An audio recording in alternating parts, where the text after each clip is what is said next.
Bonjour. La dernière vidéo, nous nous étions laissés sur la prise de squish réalisée avec succès à la valeur que j'avais désirée, 0,9 mm. Je pensais vous prendre le taux de compression, mais je l'avais plus envisagé de manière optionnelle puisque j'avais un squish qui était bien. Mais une fois encore, on va voir que squish c'est une chose et que le taux de compression c'en est une autre. Après cela, nous irons lui donner un bain pour valider le test d'étanchéité. Allez, maintenant je vais vous expliquer l'histoire du taux de compression. Alors le RV, le taux de compression, le rapport volumétrique, comme vous voulez, je l'ai effectué en 3 étapes. Simplement qu'avec le premier montage, c'est-à-dire la cale de 1 mm plus les deux joints d'embase de 0,3, ça m'a donné 19,49 de taux de compression. C'était un petit peu trop élevé. Ce à quoi après j'ai rajouté une cale de 0,5, mais bon, entre temps j'avais glissé un petit 0,2 pour essayer de compenser le retassement des joints d'embase. Vous voyez de quoi je veux parler. J'avais qu'un 68, c'était encore pas satisfaisant, donc je suis allé chez mon pro, j'ai pris 2 joints d'embase, et là je suis arrivé à 13,17 pour une épaisseur totale de 2,9 mm de joint d'embase. Donc 1,5 de cale plus la différence en joint papier. Sur ce moteur, on est sur une culasse à culot long. Donc pour le calcul, on va retirer 2,4 et non pas 1,5 contrairement au culot court tout simplement. Là je vous ai pas filmé, mais vous pouvez me croire sur parole. Là la feuille, j'y ai passé toute mon après-midi. Parce que quand on voit les vidéos, parce que oui, c'est la première fois que je fais un taux de compression, que je mesure un taux de compression. Quand on voit les vidéos, oh bah oui, c'est simple. Quand on regarde, c'est toujours simple, mais quand il faut le faire, c'est une autre histoire. Donc voilà, je m'en suis sorti comme ça. Là, j'ai préparé le moteur pour le test d'étanchéité. Je vais te montrer ça tout de suite. Donc la préparation pour le test d'étanchéité, le bouchon ici où on va se raccorder la pompe à vélo munie d'un pressiomètre, ou bien un compresseur, mais dans ce cas-là, il faudra veiller à diminuer la pression, disons d'attaque, parce que ça attaque à 6 et quelques. Si tu y vas directement comme ça, les joints ici risquent de voler direct. Moi j'y suis allé à la pompe à vélo. On va y aller à la pompe à vélo, mais le fait est que j'ai même essayé sur un pneu de scooter. L'aiguille, elle ne veut absolument pas monter, donc ça n'opère pas. Et puis le compresseur, j'ai eu beau essayer de tourner la molette là-bas, la molette qui est ici, mais elle veut absolument pas bouger. Donc plutôt que de tout casser le matériel, j'ai dit je laisse. On va trouver une solution alternative. Donc ici j'ai bouché le graisseur, et ici aussi le trou qui correspond. De toute façon après je passerai un petit coup de soufflette. Ici le bouchon d'une excellente qualité, comme je t'avais dit, j'ai rajouté du téflon pour qu'il tienne un petit peu la pression. Et ici, si tu pratiques motobécane, tu vas tout de suite comprendre de quoi je parle. C'est les 2 vis qui servent à la platine d'allumage qui sont en communication directe avec le carter pompe. Donc si tu peux reprendre les vis d'origine, si tu les mets telles quelles, elles vont être un peu longues. Mais voilà, si tu n'as pas d'autre choix, tu remets 2 vis. Et voilà, ça sera bien suffisant. Et maintenant, on va aller voir ce qui se passe. Donc quand je parlais de solution alternative, tu la vois bien là, la solution alternative. C'est le lavabo.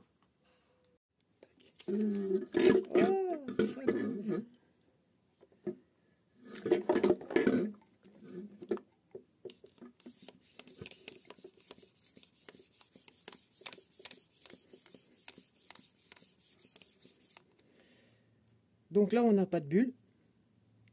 Donc on est bien au niveau du joint de culasse. On va faire au niveau des joints spi. Toc. Voilà, ici les joints spi. Vas-y, rapproche-toi.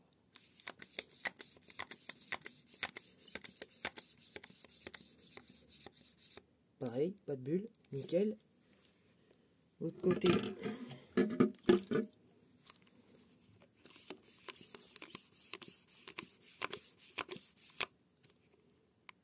Pas de bulle, pareil.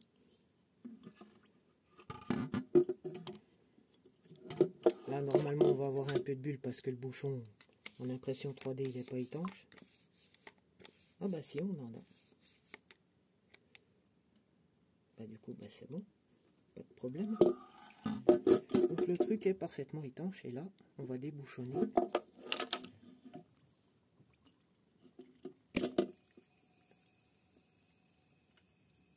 Vous entendez le petit bruit? Eh ben c'est ça qui atteste qu'il y avait quand même bel et bien de la pression. Voilà.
si toi tu pratiques la motobécane depuis un certain nombre d'années, voire même depuis la nuit des temps, ça ne t'aura pas échappé que j'ai monté la platine d'allumage pas trop dans le bon sens.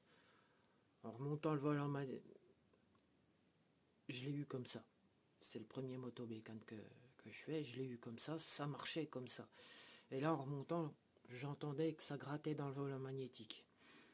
Le fil d'allumage n'avait pas trop la place de sortir, ce qui m'a paru bizarre parce que sur l'ancien moteur, là, attends, je vais t'expliquer.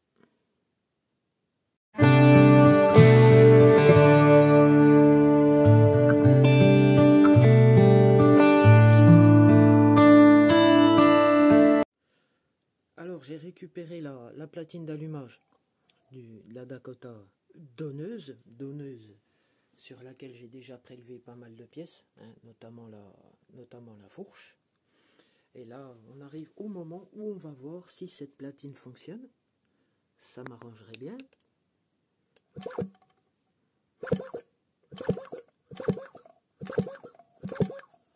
Bon, bah c'est le cas, c'est parfait. Donneuse sur laquelle j'ai également prélevé le bas moteur. Voilà, bas moteur rénové. Psh, psh, psh, psh, psh, psh. Voilà, et aujourd'hui, réception du champion. Voilà.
Bon, ce sera tout pour aujourd'hui. On a déjà vu que si on a un beau squish, on n'a pas nécessairement le bon taux de compression. D'ailleurs, on me l'avait dit en commentaire, faut vérifier le taux de compression. Bah oui, j'ai vérifié, je l'avais envisagé de manière optionnelle, mais finalement j'ai bien fait de le faire, sans quoi j'aurais peut-être démarré, mais le moteur n'aurait pas survécu bien longtemps, je pense, hein, avec plus de 19 de taux de compression. C'était pas une situation tenable. D'ailleurs, à mon avis, ça se serait entendu au démarrage, à la limite, peut-être que j'aurais cassé la ficelle. Non, je pense pas que j'aurais cassé la ficelle.